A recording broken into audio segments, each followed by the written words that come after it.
Good afternoon, everybody. I'm Sarah Bronin on behalf of the National Zoning Atlas or NZA team. Welcome to the launch today of the integrated map. Um, Today, you're going to be hearing from myself as, I guess, founder and director of the NZA, along with three members of our leadership team, Aline Fader, followed by Evan Derrickson and Dr. Scott Markley, as well as Joanna Kaufman, who was our very first full-time zoning code analyst. We're going to all talk, and then we'll hope to leave about 15 minutes at the end for Q&A. So we're here today to talk about zoning, the most powerful tool of local governments. It shapes how we live and where we work. It has tremendous impacts on our economy, our environment, even our health. In a nutshell, zoning is a division of land into districts, each with distinct regulations on uses, lots, and structures. Local governments articulate zoning through both a text that writes the rules for each district and a map showing where those districts are. So these images are the text and map for Hartford, Connecticut, which adopted a form-based code. So that's why you see, I guess, a chart on the right, when I served on the Planning and Zoning Commission there. The really cheerful colors of Hartford's map may belie the fact that zoning is really complicated. In every state, individual cities, towns, counties, and other entities have adopted zoning. So there's a patchwork of rules with little or no coordination between neighboring jurisdictions, and the codes themselves are highly inconsistent. What might be called a yard in one place is a setback somewhere else. An accessory dwelling unit might be called a subsidiary unit in some towns in Texas, or mother-in-law flats in Connecticut. Zoning codes are also really convoluted. They're 150 to 200 pages long, and they have lots of jargon understood only by planners and attorneys. I might just add here that that wasn't always the case. The country's first zoning ordinance, New York City's in 1916, was only 14 pages long. So the NZA has emerged to make sense of modern zoning, and this is our tagline. We aim to digitize, demystify, and democratize US zoning codes. Our hope is that we unlock zoning's black box by centralizing information about zoning in a one-stop shop. Right now, we're translating codes in a standardized way and making them accessible. We're doing this even for places that don't put their own codes online. So we are digging up those codes, going to offices and finding them.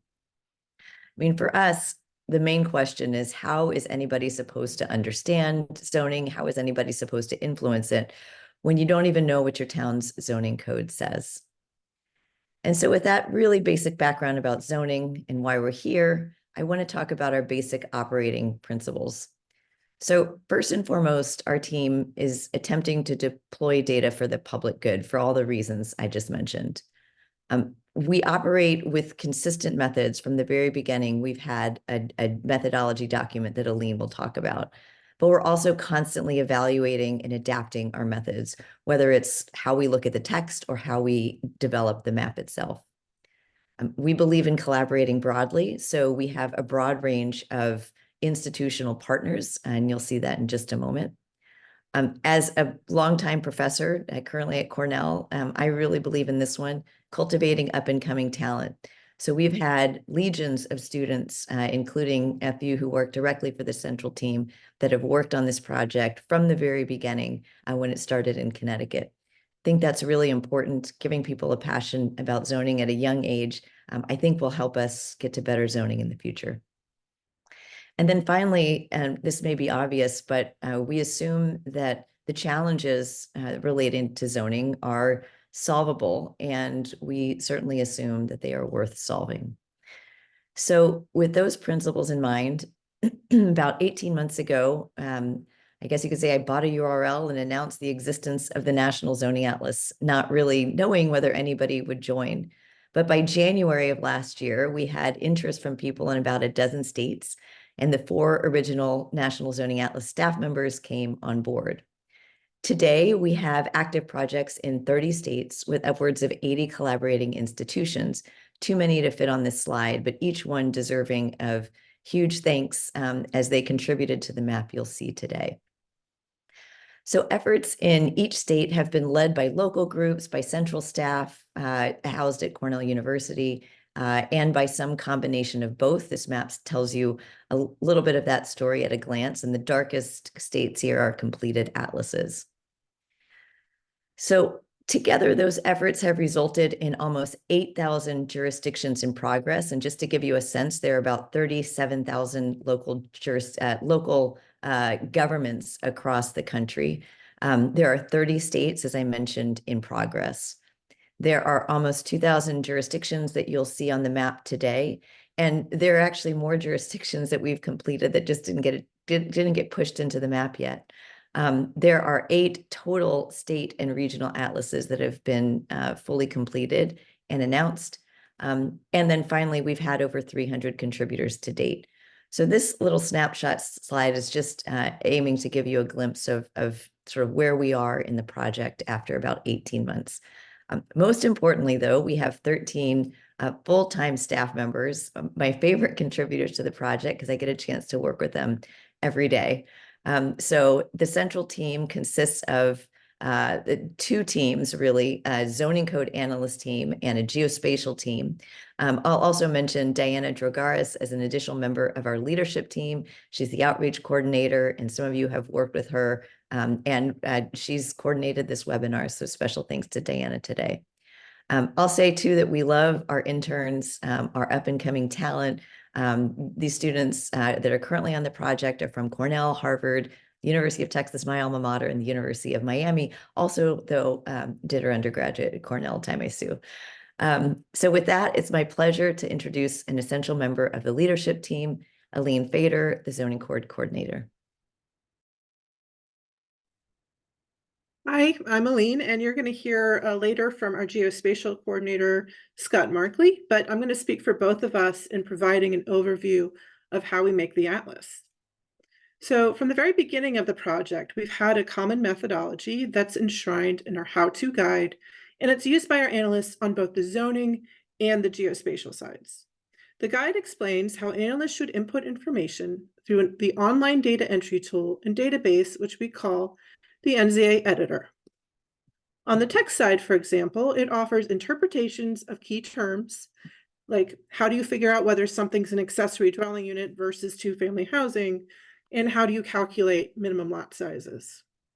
Consistent with our basic operating principles that Sarah talked about, we evaluate and update this methodology regularly. We often find new, creative, and perhaps sometimes silly ways that people have written codes. This year, I learned a new term, man camp, which we've added to our list of terms because it is a type of development for workforce housing related to, usually it seems like agricultural industrial uses out west. So we added it as a potential term for planned residential developments.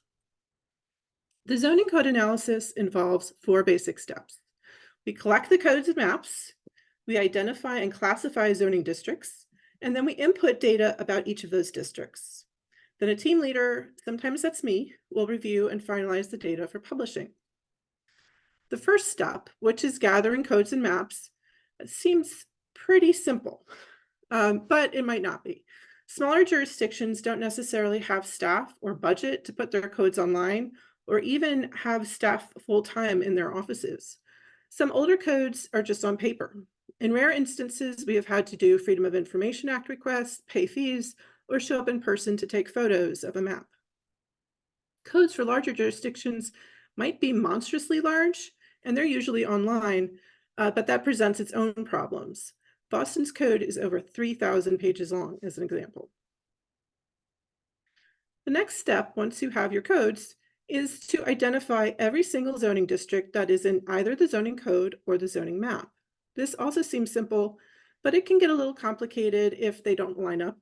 And if something is mapped or not mapped on the on the zoning map, but it doesn't or does not appear in the text.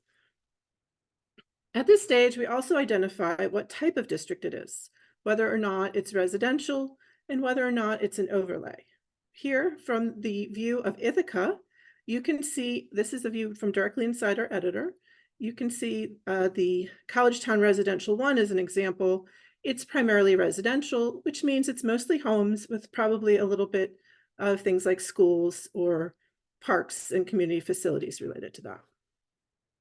Once we have the districts, we then analyze over 100 different data points related to each district. The data relates to uses, both residential and non-residential, as well as lot-related and structural requirements that property owners must adhere to build homes. Now, if we look at that Collegetown residential zoning district again in the editor, we can see here the one-family treatment section of it. This is where zoning analyst would review to identify anything related to building a one-family home in this district. So they're looking to see if there's a minimum lot size requirement for a one-family home, or setback requirements. Are there parking requirements? And how tall can this home be? Is there a floor to area ratio? And the how-to guide will cover each of these fields with detailed instructions.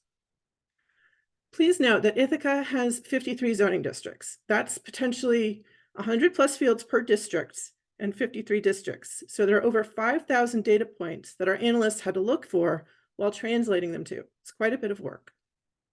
And once they finish this data entry, they send each zoning district to review and then publication on the map.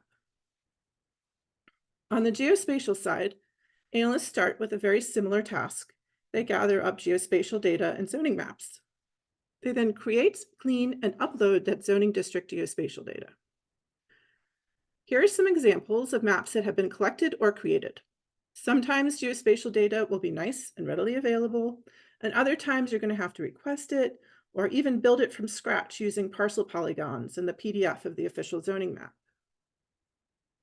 Next, using GIS software, analysts ensure that the geospatial data conforms to jurisdiction boundaries and is free of overlaps. The analysts ensure the districts are named in alignment with the list of districts that the zoning analyst has already identified, so that the editor can nicely join the two data sets together through the name. Sometimes this process uncovers new districts just in the geospatial files, which need to be accounted for.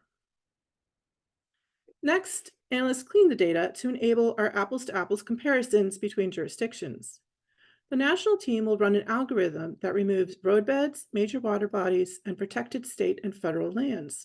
We do this, excuse me, we do this because zoning really only impacts land that you can actually build on, and not every jurisdiction maps their land the same way. As an example, at the Hawaii Zoning Atlas reveal earlier this week, the team mentioned unbuildable ridgelines that have been designated as zoned land for residential use. That's another unique geographic feature that we will have to deal with soon. The last step is to import the GeoJSON file of the zoning district boundaries to the editor so that it connects directly with our textual analysis. And then you're going to get the lovely map with all the data. And on that note, I'm going to hand it off to Evan Derrickson, who's our Deputy Geospatial Project Coordinator, and he's going to give you a tour. Thanks, Aline. So Aline explained how the analysts collect the data, and it's my job to show you how all that data actually gets published onto the map that we're launching today. So let me just get this up. Hopefully we're seeing good. So first I want to recognize this map represents the culmination of the efforts by those over 300 analysts that Sarah mentioned earlier, as well as our geodatabase consultant Green Info Network. So I'm going to start with a few basics. We have the map here at national scale. We've published about 2,000 jurisdictions to this map. The jurisdictions that have zoning are purple. We'll see those a little bit more clearly as we zoom in. We also have jurisdictions that we've confirmed have no zoning, and those are in light gray. So we have some reference layers. I'm going to toggle off the protected lands, and some of those jurisdictions become a little more clear. And then I'll toggle off tribal lands. And so as we zoom into the Northeast region here, we can see some trends. We can see there's a lot of no zoning in Maine. We haven't actually started reviewing Maine yet, but we've already confirmed that there's all these jurisdictions here in gray that have no zoning. And so I'm navigating around using the pan and zoom of an interactive map, but we also have a feature to zoom to a specific jurisdiction. So I'm going to go to Rhode Island. And this drop-down list here only has includes the states that we've completed so far. So you're not getting the full 50 yet until we get to all 50 states. So as this loads, we can begin to see that the legend here has changed. So now the lighter purple is primarily residential areas. Darker purple is mixed residential areas. This is kind of meant to convey usually mixed residential areas are denser, and so it's a sense of density. And then we have non-residential areas as well, where there's no housing at all allowed, with some small exceptions. We chose to visualize land uses in this way because it shows the patterns of how cities and towns have decided to sort their land. We found quite a lot of land using our methodology is zoned for only residential purposes. It's the most predominant zoning, and that's reflected as we look at this region around Rhode Island. And so that might beg the question of what types of residential uses are allowed more specifically. So we have these atlas filters down here. The basic show me where people can build. And these are going to start drilling into some of the data that Aline mentioned earlier. So I'll first turn on single family homes. And you can see only a small change from the initial unfiltered view.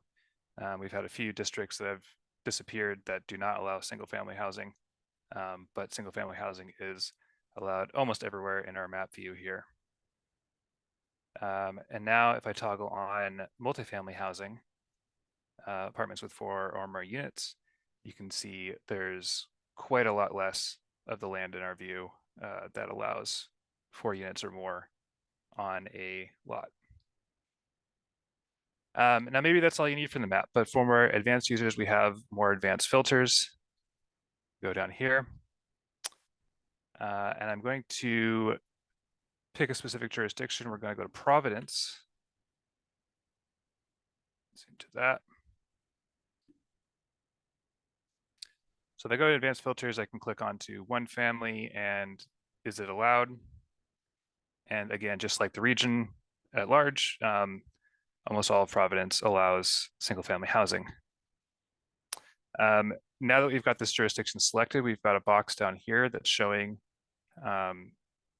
22 of our 35 districts allow Metro Filter, which is right now just single family housing, and 6,500 acres out of the 8,000 acres match that same filter. So now if we want to see how much single family housing has a minimum parking requirement, I can turn that on. It means there's a requirement for every house to have its own off-street parking.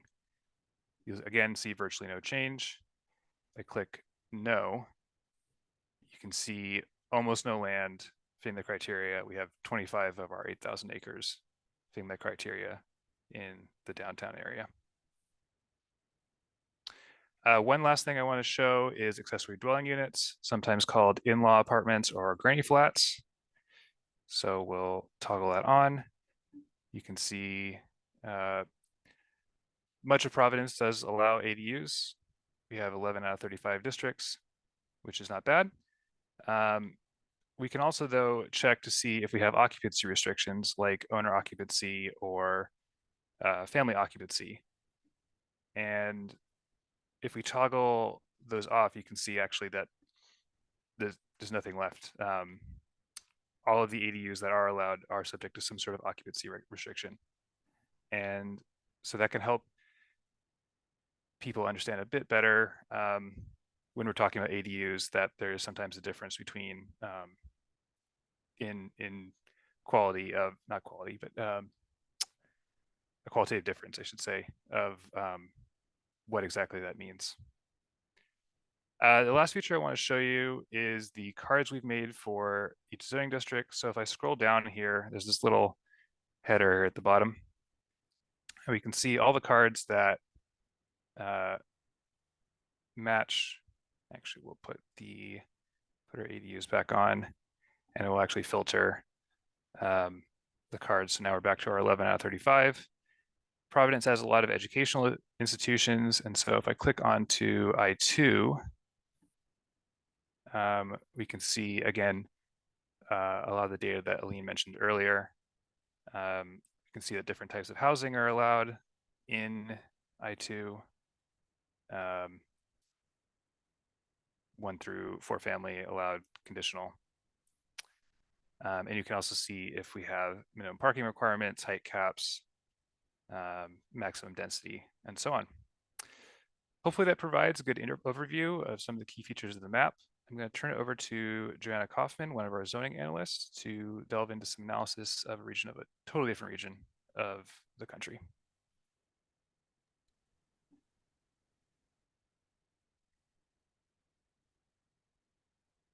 Thanks, Evan. So Evan provided us with a view of New England, which has lots of single family and residential zoning. One of the more interesting parts of our data is that it shows how different zoning is across the country.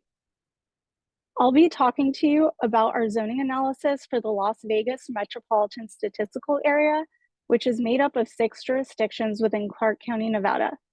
The jurisdictions are a mix of cities and towns, as well as Clark County itself, which exercises zoning in unincorporated areas. You don't really see unincorporated areas in New England, where virtually every piece of land is associated with a specific municipality.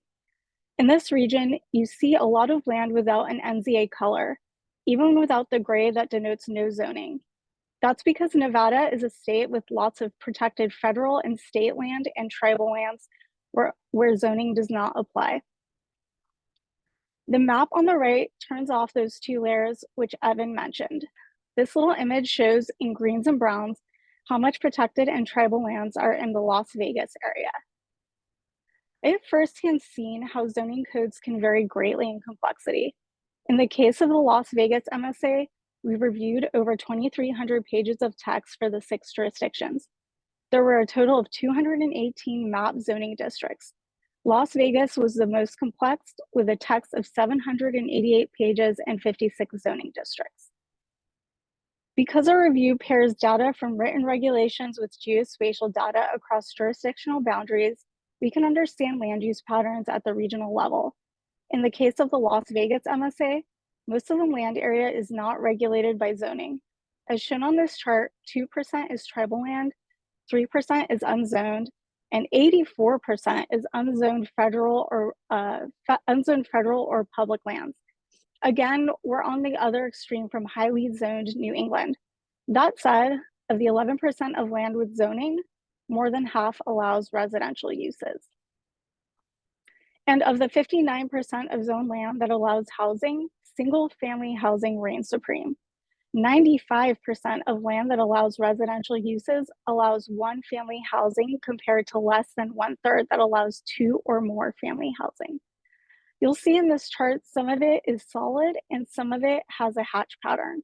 In our methodology, we've tracked the type of permission for housing. If it's allowed just after a staff review, we'll say it's allowed/conditional, and that's the solid on the chart. If the housing is permitted only after a public hearing, then it's shown as hatched on the chart. Together, what this should tell you is that 1-family residential is mostly easy to permit. Only a small portion of it requires a public hearing. By contrast, look at multifamily housing. So that's 2, 3, and 4 or more family housing. Most of it will be subject to a public hearing, which means it's going to be harder to actually get built. These are more examples of the insights we generate with the data we collect. For example, we collect information about manufactured and mobile homes. About 5% of land expressly allows that type of housing in the Las Vegas MSA. We also collect information about minimum parking requirements. 95% of residential land has a minimum parking requirement in the Las Vegas MSA. Someone could use that piece of information to argue that the region subsidizes cars and to advocate for the elimination of parking minimums. We also discovered the region is characterized by large lot size requirements for single-family homes. 57% of land allowing single-family housing in the MSA requires minimum lot sizes of 1 acre or more. That's shown in the 2 darkest greens in the chart. Larger lot size minimums are an impediment to the development of housing because of cost and limits on land availability. Someone could use this statistic to argue for decreasing or eliminating minimum lot sizes and to facilitate infill development versus urban sprawl. As my last example, I will point you to the fact that we're collecting data on accessory dwelling unit regulations because ADUs play an important role in increasing the supply of housing and because they generally tend to be affordable by virtue of their size. The Las Vegas MSA allows ADUs in almost all of the land allowing single-family homes. So ADU regulations might not be a priority for housing policy reform. Las Vegas isn't the only city we've analyzed. If you want to play around with the map, check out Honolulu, New Orleans, Jacksonville, Burlington, Cincinnati, Baltimore, Washington, D.C., and more. In total, we've analyzed the zoning codes for jurisdictions home to a total of 30 million people. More cities, including virtually all of California, will be pushed out to the map very soon. With that, I'm going to turn it over to Scott Markley, the Geospatial Project Coordinator. Thanks, Joanna. Hi, everyone. I'm Scott. I'm gonna briefly discuss some of the use cases for the atlas that we've seen so far. First, the data from the atlas can help researchers explore housing costs and residential segregation. Using information supplied by the Connecticut Zoning Atlas, for example, Sarah, along with researchers at the Urban Institute, found that restrictive zoning correlates with high incomes, white residential concentration, and higher homeownership rates. The NZA team has also been on the front lines of automating zoning code collection using machine learning. So currently, the zoning code analysts are going through and coding this information in a way that is being used by our collaborator, Cornell Tech professor Sasha Rush, to help accelerate zoning data collection and standardization in the future using natural language processing. As Joanna mentioned, the Atlas can also provide a useful tool for housing advocates. In Connecticut, for example, a statewide coalition used our Atlas to successfully advocate for ADU reform. And regular people have been able to, like this group here, have been able to walk into their local meetings with screenshots of our map to support additional reforms. Similarly, in Montana, our partners at the Frontier Institute created an atlas that demonstrated to Governor Gianforte and the state legislators how restrictive zoning laws had hampered multifamily construction in many of their cities and suburbs. The state then used this information and passed one of the most ambitious zoning reforms in decades, with more on the way. The Zoning Atlas has also assisted nonprofit organizations across the country in places like Rhode Island, New Hampshire, and Tennessee, who have incorporated the zoning data into their housing analyses. Housing Works Rhode Island, for example, was able to combine Zoning Atlas data with a range of census variables to present a more complete picture of the state's housing situation. The New Hampshire Zoning Atlas team similarly developed reports on their data, reporting on the extent of manufactured housing and manufactured housing allowances across the state. And then the Tennessee team documented zoning constraints in the growing Nashville region. In addition to helping inform how we understand housing affordability and residential segregation, the Zoning Atlas opens other new possibilities for research into how land use planning impacts urban and rural sustainability, transportation and utilities infrastructure, food access, health inequities, pollution exposure, and much, much more. And with that, I'll turn it back over to Sarah for some final remarks. Great. Thank you, Scott. We've already gotten some great questions in the chat. Thanks to everybody for that. And one of the questions has been, where are we going next with the Zoning Atlas? Excuse me. So I'll just remind folks to put your questions in the Q&A. We'll hope to get to as many as possible. As Scott suggested, there are really lots of ways to use this data, but we're really at the tip of the research iceberg here. So I will just say the very first thing that we want to do, of course, in addition to expanding jurisdictions, is to conduct new research. So just one example of that is we are working with the Regional Plan Association and others to try to analyze coastal zoning and the impacts of climate change on housing in the New York City metropolitan region. There are other research projects that are underway across the country using the data by others who have led state atlas and regional atlas projects as well. We certainly hope to expand staff and partnership opportunities. We hope to announce pretty soon that we'll be able to do that. We hope to develop, excuse me, infrastructure for non-zoning land uses, land use rules. So in addition to zoning, there were some other questions about that in the chat. There are subdivision regulations, there are inland wetland rules, historic preservation rules. There's all kinds of additional constraints on land development. And we think that by building out that infrastructure in the next few years, that could be a really valuable piece of information that could add to our understanding of the kinds of constraints that affect the way we build in this country. We are migrating now to an independent nonprofit while housed at Cornell for the last 18 months. It's been a lot to bring on this large number of staff and an expanding staff too. So we're balancing our home at Cornell with the need to expand into a new nonprofit. So that's on the table for this year. And then finally, we hope to announce the launch of efforts to complete 6 states, some where we've had a little bit of progress, others where we've had a totally blank slate starting this quarter. So we'll certainly, if you're on our mailing list, you'll hear first about those. And we think that that'll be pretty exciting. Excuse me. So there's a lot more for us to do. There's no shortage of work on this, even just this one task of zoning. And so if you want to keep following us, if you want to get on our mailing list, if you're not already, we have a variety of platforms, the LinkedIn, Instagram, Facebook, no, Twitter, X, and of course online. And then in addition to watching the Atlas grow, if you want to help us grow, we of course put in a link to our donation page as well. So feel free to use the QR code for that. If you just happen to have large sums of funds lying around that you want to devote to zoning research. With that, I think we can stop the slides for now because we do have a few questions, and I'd love to start fielding those as they have come in pretty quickly.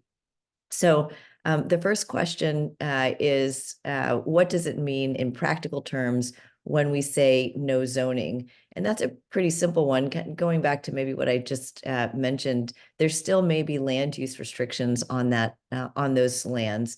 It just means that what we're trying to do is to limit the scope of our project to just those rules and regulations that have been adopted pursuant to the state zoning enabling acts.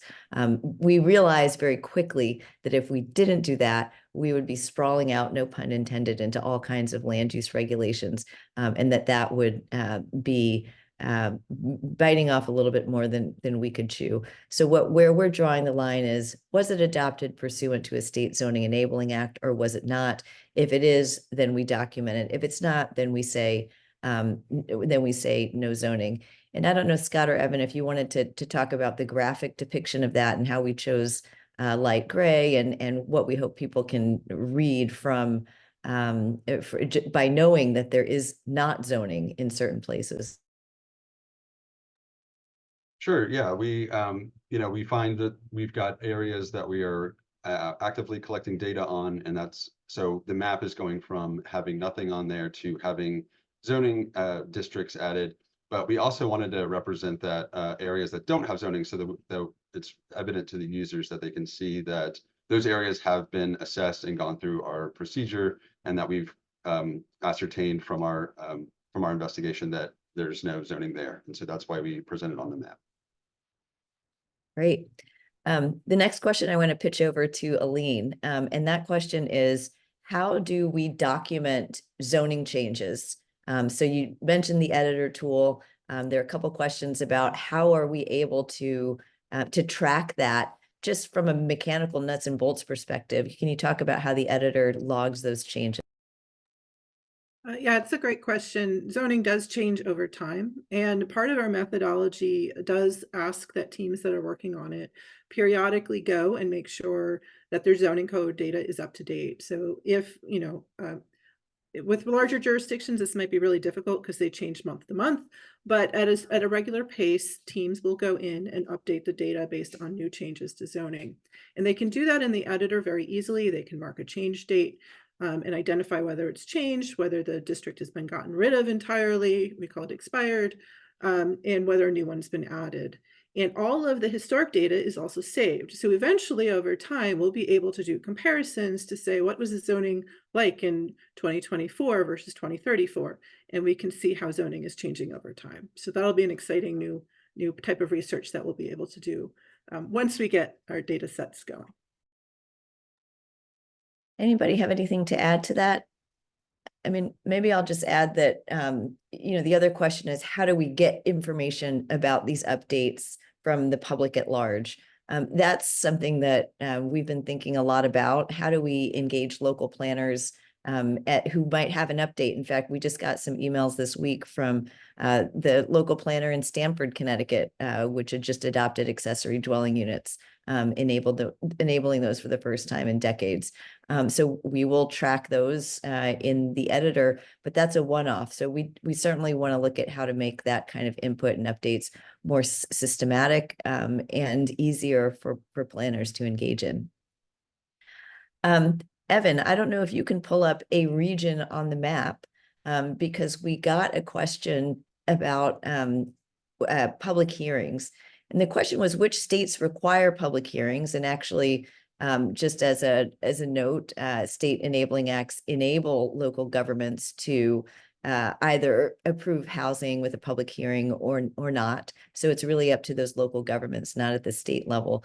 But Evan, I don't know if you are able to share your screen if that was, I mean, where you are. You're in Nashville right now. Okay, so maybe you could walk us through using those advanced filters, how somebody might be able to figure out whether housing is subject to a public hearing, and maybe use the 4-family. Yeah. So I actually don't know the answer to this, so we're going to learn this at the same Oh, time. sure. Yeah. So we just click on 4-family. Yep. So we got the advanced filters, yep. family, and then this, is it allowed here? Absolutely. I'm going to So that's showing where 4-family is allowed at all without a public hearing.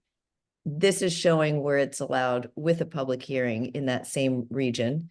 And if you click both yes and maybe, you can see that Nashville actually has, compared to other places, lots of land, again, comparatively. In some places, it's as small as 2%, and this is more than that.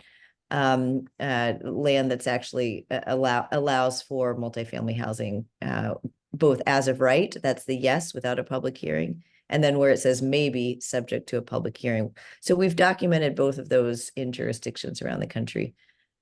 Aline, do you want to add, or Joanna, anything about how we assess what you find when you're looking at public hearing requirements?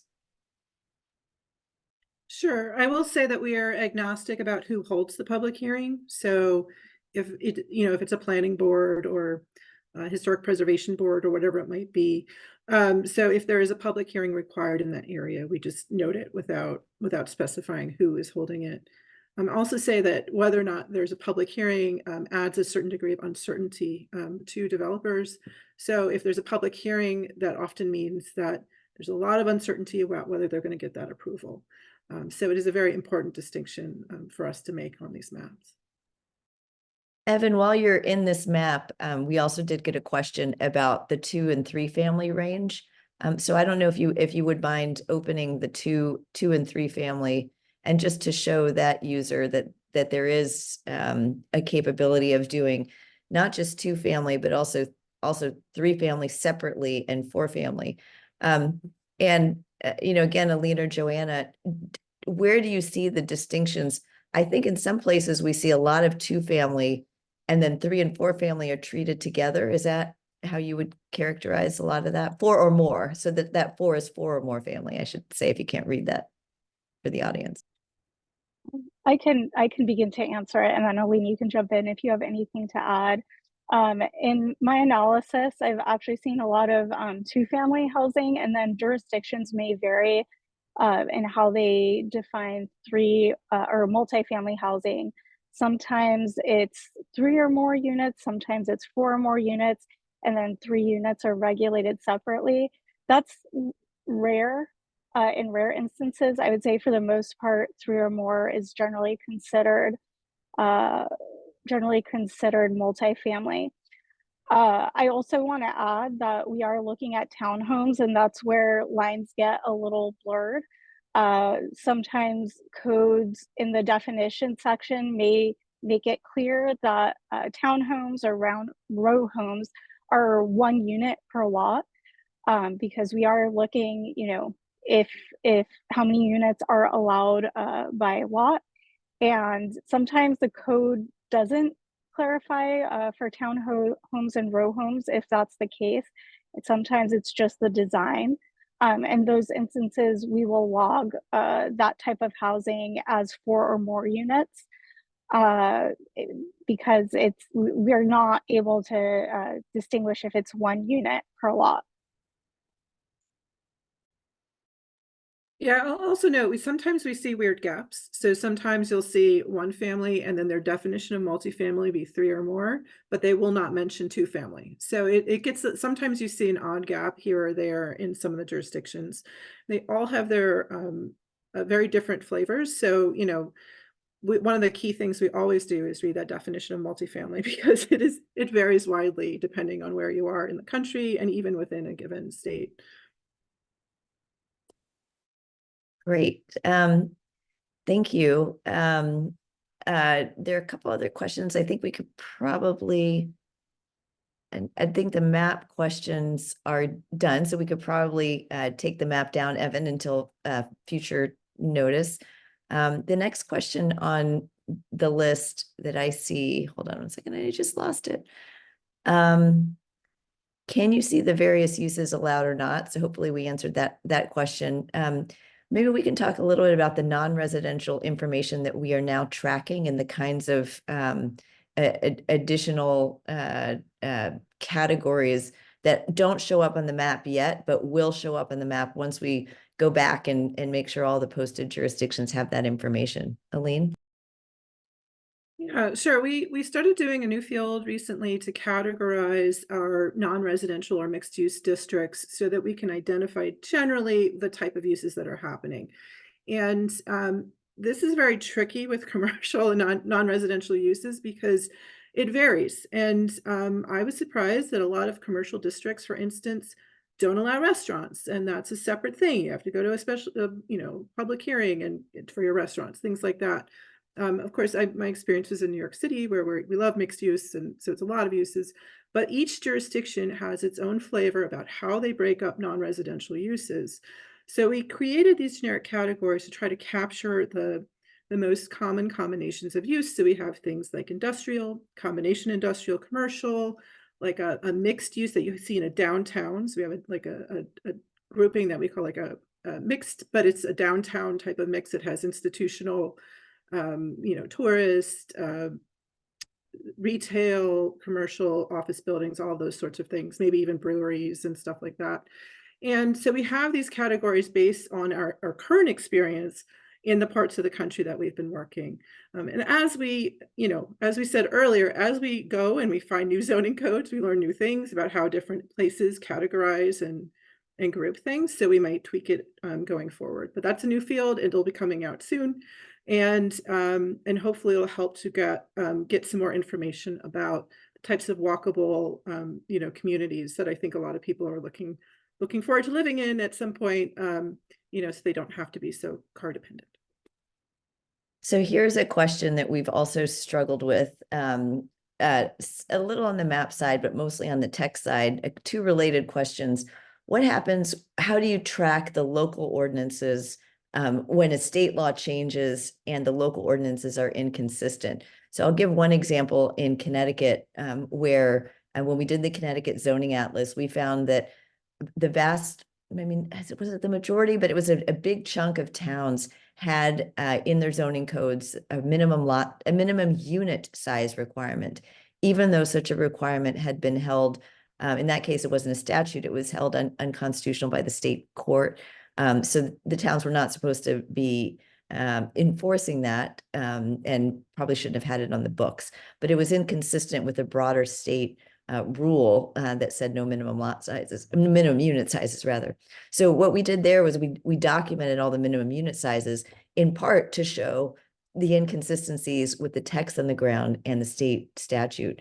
The really interesting thing is all of these, this new wave of interest in zoning has led to statewide zoning reforms that have overridden local laws. And so Connecticut is one example. And Elaine, I keep pitching it over to you, but do you want to talk a little bit about how we're documenting the ADU change, which involved an opt-out provision?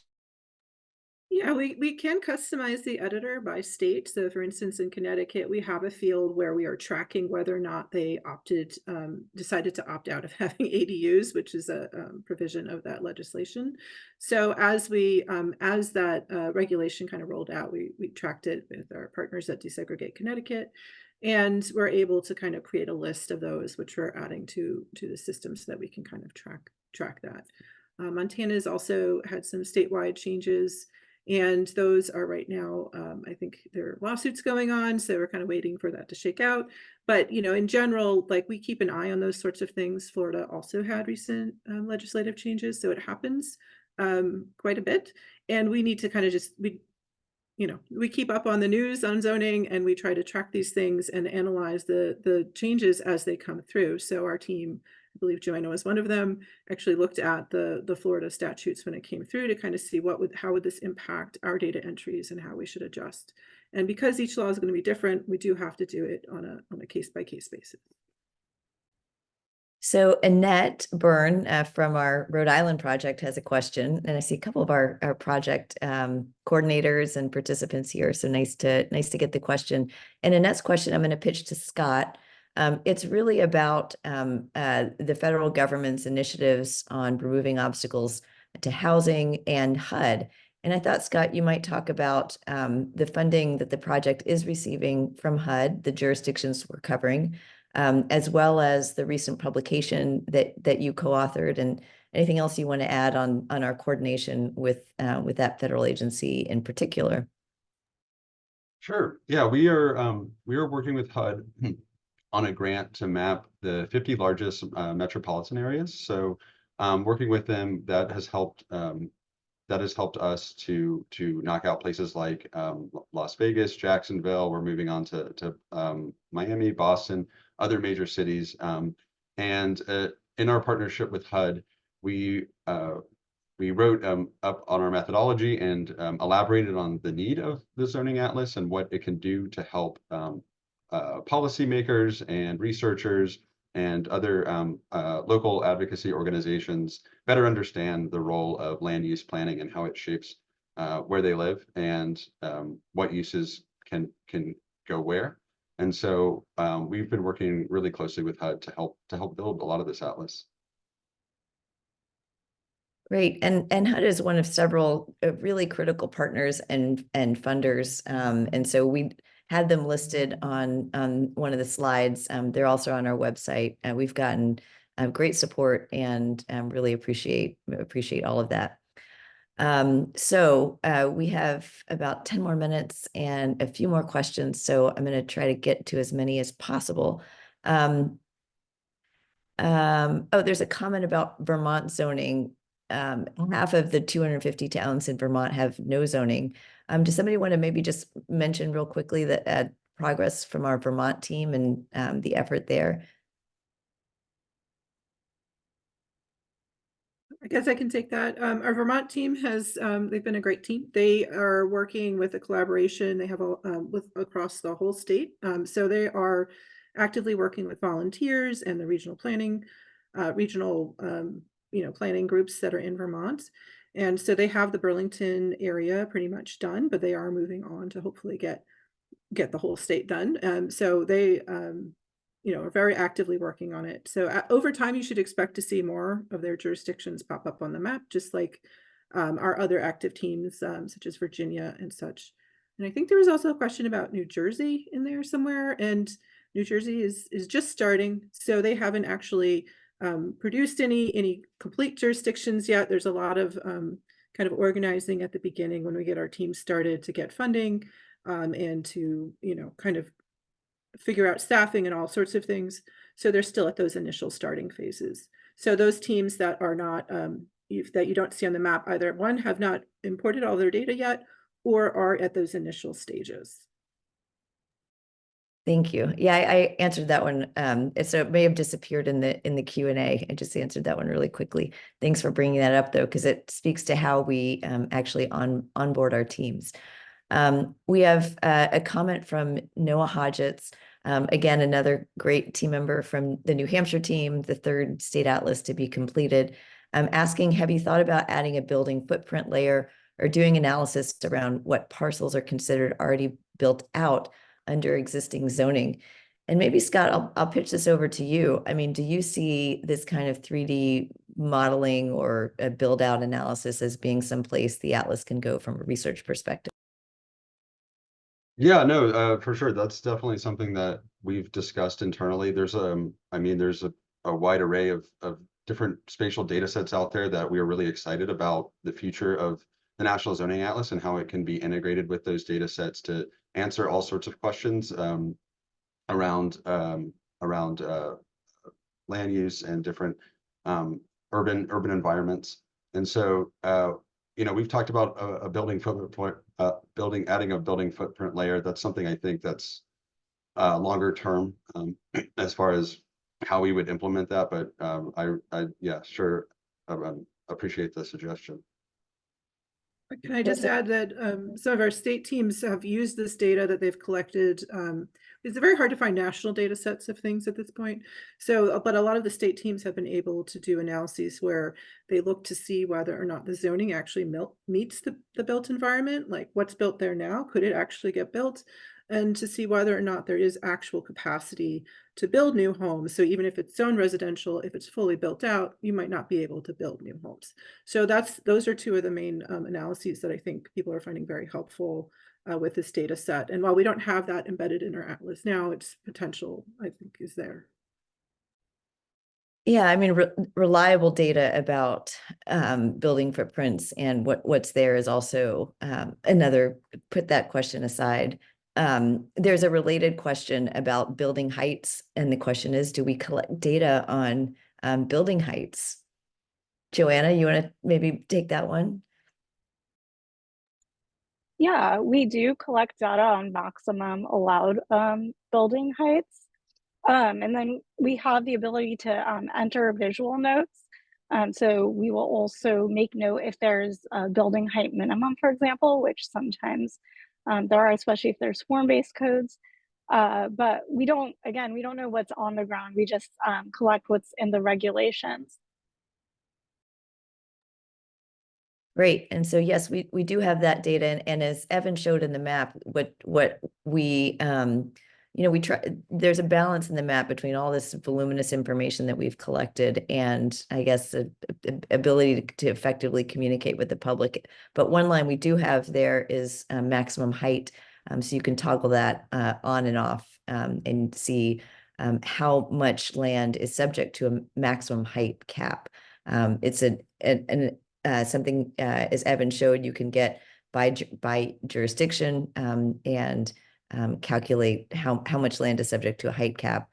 We found, I think in Connecticut, there was something like 85% of residential land was subject to a height cap, which to Joanna's point, there's, even if you have an unlimited amount of, let's say, multifamily housing that you can build, if the height cap is 2.5 stories, then, there's a natural constraint on the number of units that can be made. So that information was important.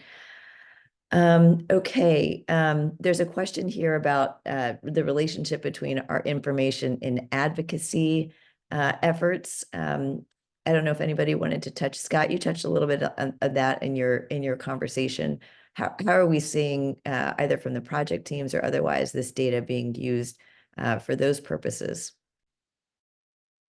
Yeah, well, I touched on a few examples we've seen in Montana and Connecticut as to where local groups have used some have used the atlas for their states, others have used literal screenshots that they've taken in to show what the zoning is like in their area, to say, hey, you know, apartments cannot be constructed in most of the city, and they've been able to illustrate the issue in a way that state legislators in both Connecticut and Montana have found convincing enough to actually adapt the law to make those changes.